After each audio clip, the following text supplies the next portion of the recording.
what have the highlights been for you? And is there one moment that you remember? Might be several. I've got some. I think there's lots and lots of moments. Definitely some very happy moments going in care homes and things.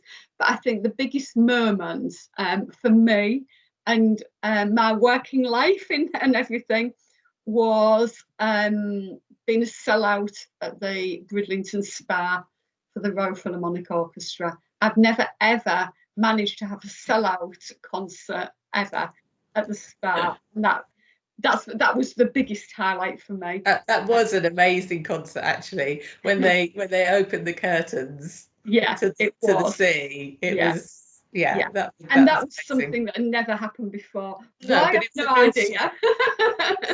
It was a real show, and you're right. People want spectacle and they want familiarity, but they want a show, you know, and they turned up in their hundreds to that. They did, and just seeing them flooding in, you know, it was absolutely unbelievable that.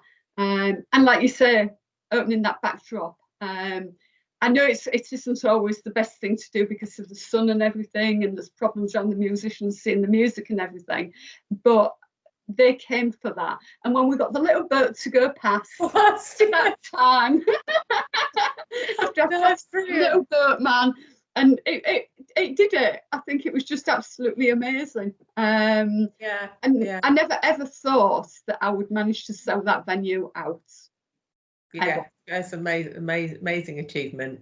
Yeah, I think one of my enduring memories is one of the smaller scale projects that we did with Sinfonia Viva at Pocklington with Wold's Wonders, the Learning Disabled Theatre Group, and just the sheer joy of those young people who took part in that, and you know, and it goes back to participating and to hear, you know, their composition suddenly being played by an orchestra. Their faces, you know, were just a treat, and you know, being you know, on stage or under the stage at Brid Spa to perform on equal terms with everybody else. I think that was brilliant for me. Absolutely brilliant. And I think the other thing, talking about Pocklington, which was really good, was there was a young man in Wold's Wonders, and when we did the performance at Pocklington, during the day, I think Wold's Wonders were coming something like 3-4 o'clock for the rehearsal, and he came for the whole day. He did, he came in the morning, and he sat there and he watched everything that happened because he wanted to be there. And when they arrived, nobody could believe he was actually there. I think they'd been waiting for him to get on the bus or something. And he made his own way there because he wanted to be there for the whole day. For somebody to actually want to do that on their own, I thought that was lovely. It was really good. And he did enjoy his day. He joined in all day and really enjoyed it. And had his chips. Yeah. That kind of demonstrates the whole range of the people and the styles of work that Classically Yours has undertaken, and I think it's not until you sit down and start to think about what's been achieved and that you realise the enormity of what we've all been involved in.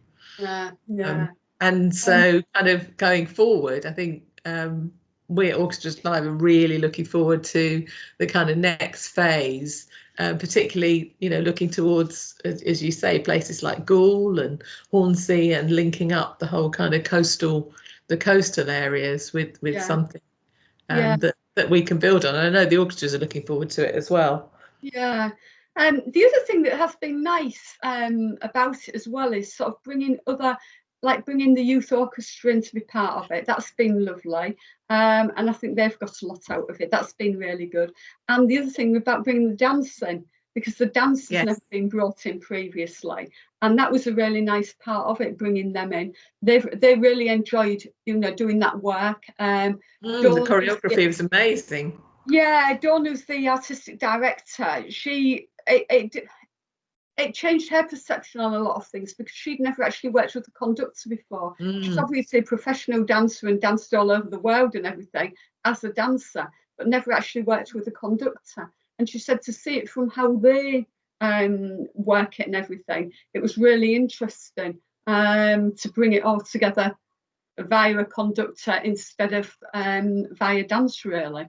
So no, she got a lot out of that as well. It wasn't just the young people, but I think also that dance element, there was quite a lot with dance involved in the care homes, because the minute music started playing, that was the one thing they all wanted to do. They wanted to dance, whether it was sat in a chair just your feet tapping, or actually a couple of them did get up, and it was all about that dance thing. And there's maybe that thing where you can actually bring that a bit more together.